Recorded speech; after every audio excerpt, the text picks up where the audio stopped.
Last Epoch is starting a new cycle, or as we all know it, season, the Harbingers of Ruin. This new season adds 30 plus unique items, along with some major skill reworks for all the classes. So let's look at 5 new builds using brand new unique items and revamped skills. Have you ever wanted to dual wield a shield in each hand? If so, you're in luck, because the first build on this list is the dual wield shield bash Forge Guard, made possible with the new unique Monument of Protection, which has all the stats of a shield and looks like a shield, but is technically categorized as an axe, adding a ton of flat melee damage for both shield bash and shield rush, as well as a nice boost to endurance. Here are the 5 skills you want to spec into for this build. Shield bash is going to be our main ability and main source of damage, so be sure to pick up the node that removes the cooldown on it so you can spam it. Shield Rush will be used for movement and getting out of harm's way, which will also take advantage of the flat melee damage from the unique. We then spec into Multi-Strike as a filler with no mana cost. Finally, Ring of Shields, and lastly, Sigils of Hope, both of which add some defensive ability to the build. Orion's Sun Seal is a new unique ring added in 1.1 as well, that will help maintain the uptime of sigils and increase its effectiveness. Now, one could definitely make the argument that you would get more damage from Shield Bash if you use 2 weapons and pick the node that makes Shield Bash not require a shield, but that is nowhere near as badass as dual wielding 2 shields and feeling like an absolute juggernaut. The second build is the Void Lightning Lethal Samurai Blade Dancer, using the Black Blade of Chaos, a new 2-handed sword that turns Lethal Mirage into Last Epoch's version of the Juliana 7-sided strike from Diablo 3's Monk class, adding flat lightning and void damage with extra penetration, chance to shock, and apply time rot on hit. Most notably, you can also reset the cooldown of Lethal Mirage on melee hits almost instantaneously. So you will literally just be running around spamming Lethal Mirage once you have this weapon. As for the skills, we specialize into Lethal Mirage and convert it to Lightning. This is going to be our main source of damage once the Black Blade is acquired, and will likely clear large packs of enemies relatively easily. Puncture is a good filler, especially with the massive buff to the Death's Imprint node, which now has a 200% chance to proc Shadow Blade, up from 100%. When the skill is used directly, every second attack will now proc the Shadow Dagger hit for big single target damage. Then we spec into Explosive Trap and convert it to Lightning. With the Hold This node, we can passively attach explosive traps with any melee attack, including Lethal Mirage. This will add a ton more free burst damage. And then we follow up with Smoke Bomb and Decoy for some defenses and utility. This is a true dark samurai build that will more than likely end up dishing out a ridiculous amount of damage. And to be honest, I would be starting the cycle with this build if it wasn't for the next build on the list. And it has the potential to be the most fun and chaotic of them all. I'm talking about the toxic Serpent Swarm Druid, which utilizes the new spear Plague Dragon's Tongue, making it possible to summon an army of locusts with Serpent Strike and buff their offensive ability, as well as an increase to poison skills, going up to as much as +5 level of all poison skills, which is going to be insane. The idea of the build is to have as many small pets out as possible to stack a ton of poison. That being said, here are the 5 skills to specialize. Starting with Serpent Strike. This is the main damage skill in this build. Important nodes to grab are Primal Serpent for an additional minion, and Serpent Venom, which was buffed to deal 400 poison damage over 3 seconds, up from 300 before. Swarmblade form is next, which is strictly used to buff our locusts that we can now summon with Serpent Strike using the unique spear. Just pick all the nodes that buff locusts. Summon Scorpion with Venomous Maw and Maternal Instinct, allowing us to summon a bunch of baby scorpions to help spread even more stacks of poison. We then spec into Summon Spriggan, which will max out our companion limit and will add some useful healing and utility. Then entangling roots for the final skill. Venom Sting is a massively important node, giving chance to poison to all minions caught within the wave of the roots.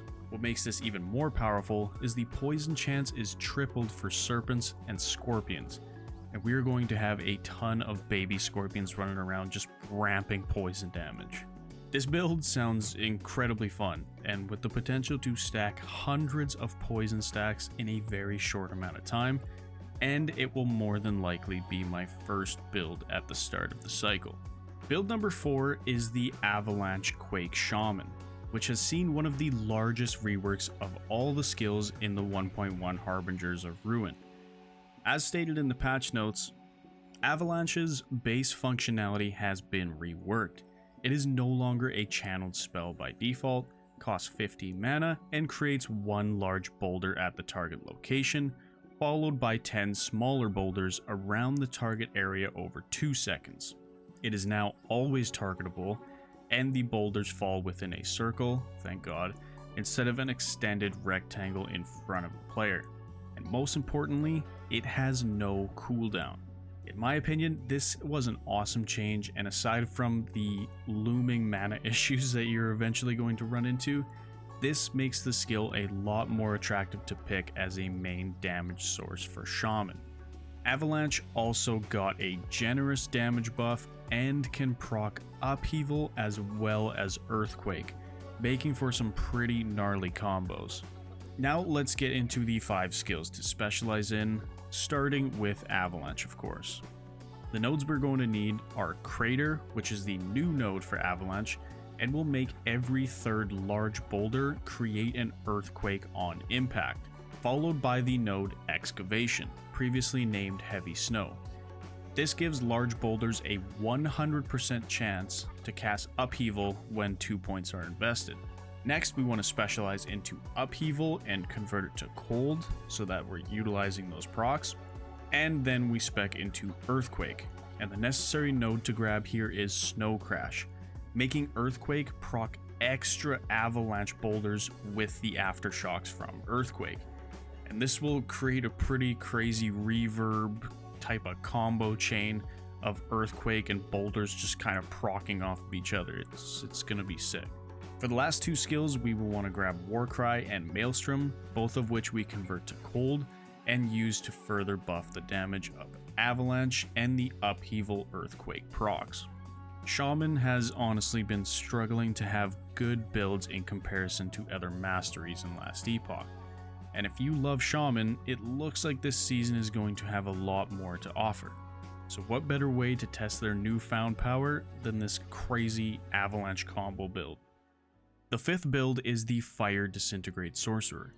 Disintegrate got a nasty buff, not only from the changes to how channeling skills work, but the damage as a whole. In the patch notes it shows, the damage of Disintegrate is now 24 per second and 480% increased damage, up from only 15 damage a second and a 300% damage increase in comparison. On top of that, similar to the Avalanche rework, multiple new nodes have been added to proc other skills in the mage tree while channeling Disintegrate. To be clear, this is a full fire conversion build, and all damage will ideally be fire. So here are the 5 specialized skills, starting with Disintegrate. First off, we need to convert this to 100% fire with the Infernal Ray node, followed by 2 new nodes that make this build crazy. Unleashed Power, which will cast Volcanic Orb every 3 seconds while channeling Disintegrate, guaranteed to proc because we converted to fire. The second new node to grab is Flame Vent, granting stacks of vent while channeling Disintegrate up to a max of 2 stacks per point invested. When you stop channeling, a fireball is cast for each stack remaining. That leads us into the second and third specialized skills, Volcanic Orb and Fireball, both being procced from Disintegrate. It's your choice to lead into nodes for hit damage or damage over time depending on what you want to build. Then we spec into Flame Ward for more damage and defenses, and lastly we spec into Focus for a burst of mana when needed. The Disintegrate skill is going to be nuts, and no matter what you build it with, it is going to be insanely fun to play. And that being said, I also decided to add a 6th bonus build to this video, the Lightning Disintegrate Sorcerer, just because Disintegrate is so badass this season. Essentially, it functions the same as the fire version, but everything is instead converted to lightning, and we will be swapping out 2 skills, Volcanic Orb and Fireball, for Lightning Strike and Static Orb. On top of that, we can use the newly added unique wand, and I'm just gonna wing it on this one, Tribo Electra. We're calling it Tribo Electra. This will further buff all our lightning spells and cast Static Orb whenever we use the new Evade mechanic. When specializing Disintegrate, we take the Tendrils node to cast Lightning Blast every second while channeling, which will start just spraying out chains of lightning everywhere while we're disintegrating. It's gonna look awesome. As well as Unleashed Power. It's the same node we took for the Fire Disintegrate, except this time it will be casting Static Orb instead of Volcanic Orb, because the skill is fully converted to lightning now. Later on, when mana is no longer an issue in the endgame, you could even swap out Focus in favor of Arcane Ascendance for massive damage burst. I honestly can't wait to start playing 1.1 Harbingers of Ruin to mess around with not only new builds, items, and a new faction to join, but more bosses, including the Pinnacle boss, which is a huge addition. I always love that Pinnacle level challenge in an ARPG, which is something Path of Exile does well, and Last Epoch really needs more of that to expand the endgame. That being said, those are the 5 new builds I'm looking forward to test out in this season, and I hope this gave you some good build crafting ideas. Don't forget to subscribe for the RNG gods, and like the video if you enjoyed your time here. Thanks for chilling, peace.